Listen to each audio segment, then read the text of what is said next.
নমস্কাৰ। এই মুহূৰ্তত এটা ডাঙৰ খবৰ লৈ আহিছোঁ আপোনালোকৰ মাজলৈ। মই দিগন্ত ভাইটি।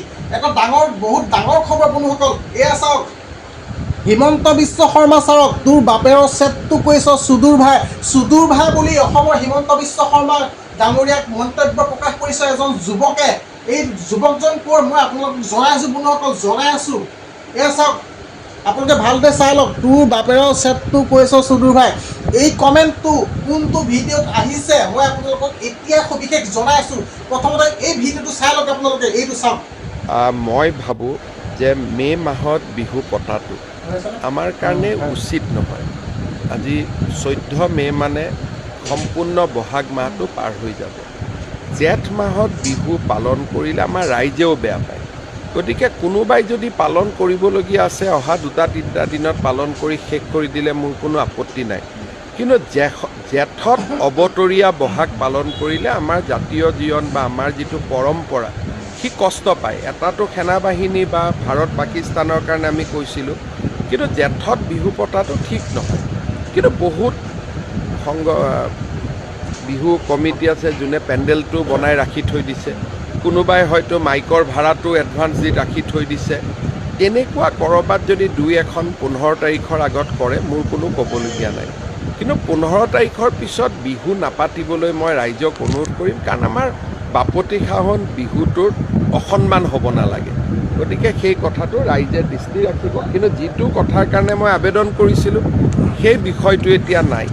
কিন্তু এতিয়া মই এজন অসমীয়া ল'ৰা হিচাপে, যুৱক হিচাপে, ব্যক্তি হিচাপে অনুৰোধ কৰিম যে বহাগৰ বিহুটোক জেঠলৈকে টানি লৈ নাযাব। দেখিলে আপোনালোকে এই ভিডিঅ'টোত হিমন্ত বিশ্ব শৰ্মা ছাৰ ডাঙৰীয়াই কেনেকুৱা এটা ভাল কথা কৈছে।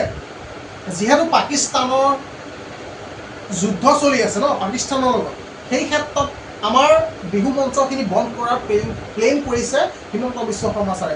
আৰু এই ভিডিঅ'টোত এটাই কমেণ্ট কৰিছে, এইটো তোৰ বাপেৰৰ চেটটো কৈছ সুদূৰ ভাই বুলি যে কৈছে, তেওঁ সি কাক কৈছে সুদূৰ ভাই বুলি, সেইটো বহুত ডাঙৰ কথা।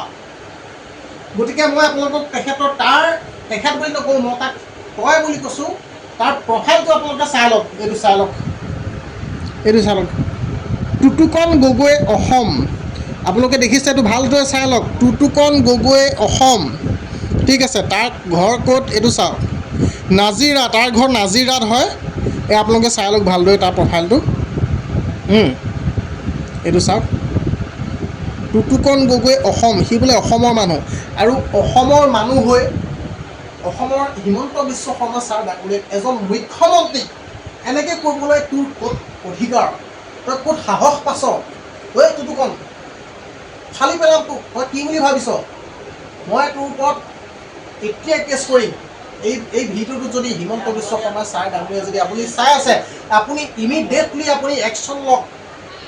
ঠিক আছে ছাৰ, মই আপোনাক হাতযোৰ কৈছোঁ, এনেকুৱা আজিকালি যুৱ প্ৰজন্মই যদি এনেকুৱা মন্তব্য যদি আপোনাক কৰে ভৱিষ্যতে আৰু আগন্তুক দিনত কি হ'বলৈ গৈছে আপুনি পিছত নিজেই চিন্তা কৰক। আপোনাক আজি এজনে কৈছে, কাইলৈ এজনে ক'ব, পঢ়িলে সকলোৱে ক'ব, তেতিয়া কি হ'ব? গতিকে এতিয়াই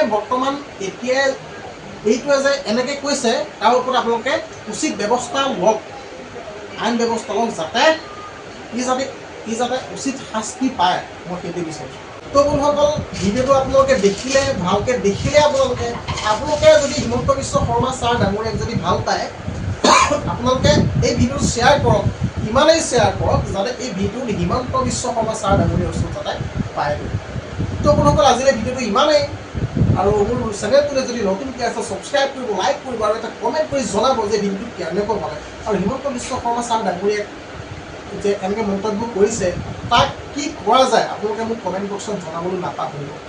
তো আজিলৈ বন্ধুসকল ইমানেই। ভিডিঅ'টো নেক্সট ভিডিঅ'ত আকৌ লগ পাম। আজিলৈ ধন্যবাদ। জয় আই অসম।